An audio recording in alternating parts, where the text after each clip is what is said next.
Everybody, Marcos Villegas here, post-fight with Ken Porter, your son Shawn, victorious here tonight at the Barclays Center, now a two-time champion, like how you imagined in that poster that you put up in your gym.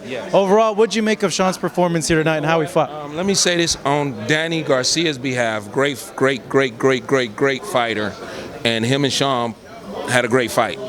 It was much more tactical than I thought it would be in the early stages of it, and I think Shawn showed that he could box more than most people give him credit for. There were points that it was kind of back and forth, and I wasn't sure what was happening with the scoring. But at the end of the deal, the last 3 rounds, I was imploring for him to really put his foot on the gas pedal and push really hard, and I think that made the difference. Did you feel the fight was in the balance the last few rounds, or you felt with what he was doing and his work rate and his consistency that you guys had the fight? No, I felt it was in the balance coming into the last few rounds. I really did. I thought that, and I told Danny that to his face. I said, man, I would not have, been, hollering, a bad decision. But I think the last few rounds, Shawn really put his foot on the gas pedal and really picked it up and took control of it. In terms of taking control, what do you think worked in there to be able to take control of the fight? Because it seemed using his jab, and his jab was working well for him. And then I was imploring him to use the jab to get to the body. And once he got to the body, a lot of times Danny was tying him up, and it was a great tactic on his behalf. I did not feel that Danny was fouling. I felt that Danny was right within the rules of a clinch. So it was great tactics on Danny's behalf. I didn't feel that he was fouling at all. I felt that he tied Shawn up the sufficient amount of time when he should have. I mean, he was just really good with it.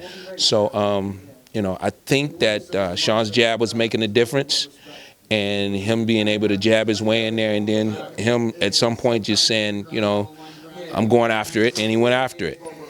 What did he tell you about Danny's power and how his punches felt? No, he didn't say anything about that at all. I could ask him about it a little bit later. He didn't say anything about that at all. I think mostly with Danny, we were able to make him miss the big punches that he wanted to throw.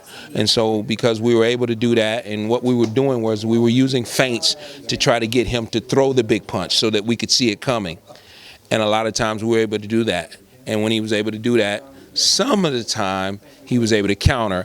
Other times I felt that he pulled out too soon instead of countering, and so I was on his ass about that.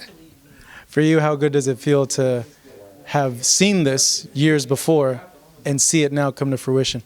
Well, as somebody reminded me of earlier tonight, I had a guy that I was training, and he was a 14-year-old kid, and we won. He was the first fighter I ever trained. And I was still boxing myself at that time. But this kid won the state, the region, went to the nationals, get all the way to the finals of the national championship. And he fights Hector Camacho Jr. for the national championship. And we lose. Camacho Jr. wins the championship. But we come back home, and when the kid gets back home, he's like a superstar. So, the older coaches in the gym and some other people who had, businessmen, they took the kid from me. And instead of me fighting and arguing with those guys about it, the next day I brought a little 4-year-old into the gym, and I said, nobody can take my son from me. And so many years later, that little 4-year-old is a world champion again. So yeah, it feels good. Congratulations, Ken.